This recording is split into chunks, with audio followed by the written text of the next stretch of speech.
In this video, I'm going to walk through how we use the Cornell PAD projections to understand where we are at a beginning point for our age cohort population and what we're projecting into the future. The Cornell PAD projections are the best source available for this. Unfortunately, it's available for all New York State counties. So if we just go to Cornell PAD projections, and there's a link to this within Blackboard as well, it's going to bring us to this site. And we looked at this earlier in the semester to get a sense of population pyramids. You can look at this by county. Again, I'm going to be looking at Oswego County. So we can look at these population pyramids and see how they shift over time. It's really interesting. I'd suggest going through and doing it for your county. If we go back here to 2015, let's just look at this. We can see that it's pretty wide down here, right, with the largest population being in the 50 to 54 age cohort. And we can see this for both male and female. And we can kind of get a sense for how this changes over time. So if we then go to 2025, we're going to see that again, that this is obviously pushing up. And it looks like this pyramid is almost flattening. It's getting wider across all age cohorts, which is interesting. This might look different for your county, depending on how many people stay, how many people leave, just growth, migration into your county. So check it out.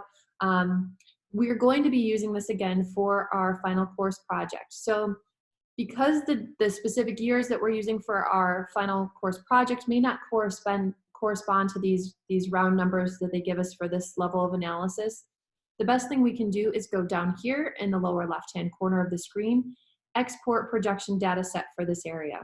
If we click on that, it's going to download the raw data for all of the population projections for us, for our county. So I'm going to open this up and I'm going to switch my screen share. Okay, so now you should all see the raw data file for the PAD projections. So again, the best way to analyze this data is by using a pivot table. The way the raw data is set up here is you can see totals for male and female are listed by age here for all of the various years. And if we scroll down, then it's just going to give us all of that information by age for males, and at the very bottom by age for females. Right, so we could go in here, we could add up manually all of the individual ages for specific age cohorts, but that's a lot of work. That would take a lot of time. So fortunately, we've got our pivot table skills, which we'll put to use. So if we click the upper left-hand corner, go to Insert, Pivot Table, we're going to place this in a new worksheet. It's going to open up our pivot table right here. So some of the information that we want for our analysis, again, for this project template, I'm going to be looking at comparing year 2016 to year 2021, so over this 5-year span. And when we look at, let's see, we're going to also want to put in here sex. So I'm going to want to know if it's male or female. So I can put sex code. I'm going to move that over to row. And well, let's also look at age, because we need to break this down by the different age cohorts. So age code. Great. So the way this file is now set up is we can see here we've got for all age groups, we can see this is our total column, and then 1 corresponds to male and 2 corresponds to female. We don't need those totals in there, so I'm going to go through and modify that so we don't confuse ourselves and just select male and female. And then as we go up for age group code, all right, we're going to deselect all of those.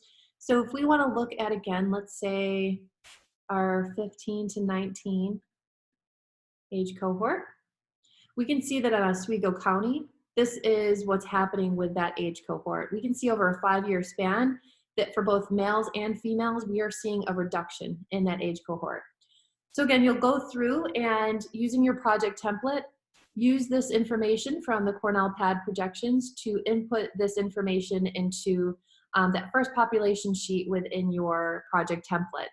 That information is going to be critical because that's also going to be pulled into formulas later on in the project to basically make projections, knowing what we know about our facility at this point in time in terms of occupancy, depending on how these age cohorts are projecting out in 5 years, right? If we know that the elderly populations are going to be increasing, it's going to take into account how many, let's say, males in the 60 to 65 age cohort are using our facilities at this time. If we expect that there's going to be a 10% increase in that age cohort in the future, we want our model to take that into account so we can create as accurate as a forecast as we can.